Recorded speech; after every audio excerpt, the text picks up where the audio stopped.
Good morning, everybody, or good afternoon, or whenever it is you're watching this. It occurs to me that we need to backtrack a little bit on creating not creating, but on our modeling techniques. I kind of threw a bunch of them at you. So I want to break down a few of them so that you kind of know exactly what we're doing. So the first one I do want to show you today is adding in an edge loop. This is important for our assignments, just modeling in general. So the first thing I want to talk about is what the heck is an edge loop. I'm going to use this torus as an example. So if you see, looking at this, we have these lines all over. Those are our edges. And you notice that these edges go around in loops around our object, okay? It creates shape, it creates form, it creates complexity. So if I have this and I smooth it out, we have a nice smooth object, okay? This is important for rigging and animation and texturing too, is you want to make sure our lines, all connect together, all create quads, in our case, quads. It's not that an n-gon is a sin, but we want to avoid them because they can stretch kind of weird when we are animating. So a good look to your edges, there's two ways people call it. They'll call it edge flow, so it's a nice edge flow. You can also call it topology. So if you're familiar with, hiking or geography, topology is like the height or the shape of your terrain. So we refer to it as topology here too, because the lines kind of look like a map, right? So let's learn how to create some edge loops, right? Because if we have an object right now, there's no complexity. There's no edge loops to define the form. If I put it into smooth mode, it doesn't, it squishes it down into a sphere because there's nothing here telling it, hey, no, we have structure, right? So I want to add some edge loops to this. There are a few ways for you to add edge loops in Maya. You can come up here to Mesh Tools. This is the old school way to do it, and add an edge loop that way. So you click and drag along your edge. This way's nice, but it's not very precise. This is the old school way to do it. This is how I used to do it. I have since learned better because we now have what is called the multi-cut tool.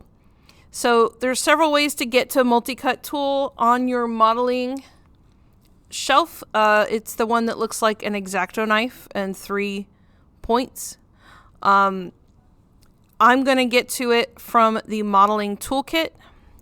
So if you go to the right-hand side of your screen under workspace, you're going to see a bunch of little buttons. It's the one on the far left.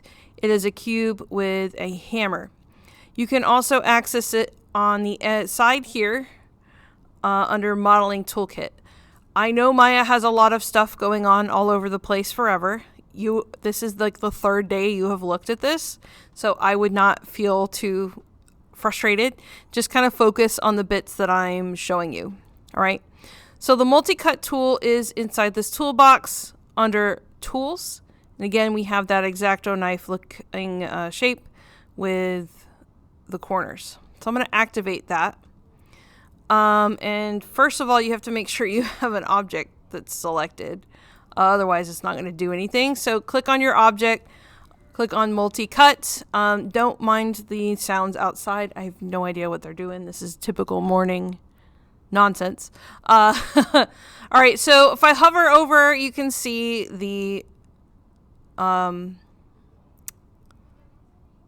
the edges, but you can see it snaps to the corners, and then you can draw, you can draw on your polygon, right?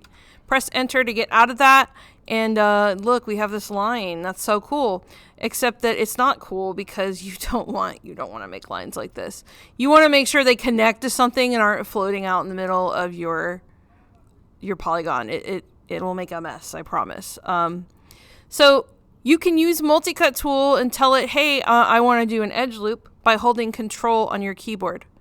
So when you do that, it will pop up this edge loop that was kind of like the Insert Edge Loop tool, only it shows you precisely what percentage we're looking at here. So it also lets you have a snap step. So if I want this to snap to every 10%, when I hold Shift and Control, then I have more control over where it's going. Okay. For this case, I want to do 50%. I just want to cut all these faces in half. So I'm going to hold Control again and hold Shift so it snaps to 50%. I'm going to make one going around this direction. I'm going to make one going around this direction. And then on my depth, I'm going to add one right there. Okay. So to get out of this tool, you can press Q to quit, or you can just press multi-cut again. Okay, I pressed multi-cut again, and I press Q. I say Q to quit because it just goes to your selection tool, but anytime you're inside of a tool and want to get out of it, you can press Q. That's why I remember Q is quit. Okay, so now I have new edge loops. I've cut this whole thing into quarters. And now if I put it into smooth mode with the number 3, it's not perfect, but it's got a little bit more structure to it. Okay, so today's daily, go ahead and make 3 edge loops going around each direction of a cube. So you'll make a cube, create your 3 edge loops, and then take a screenshot of this and post it.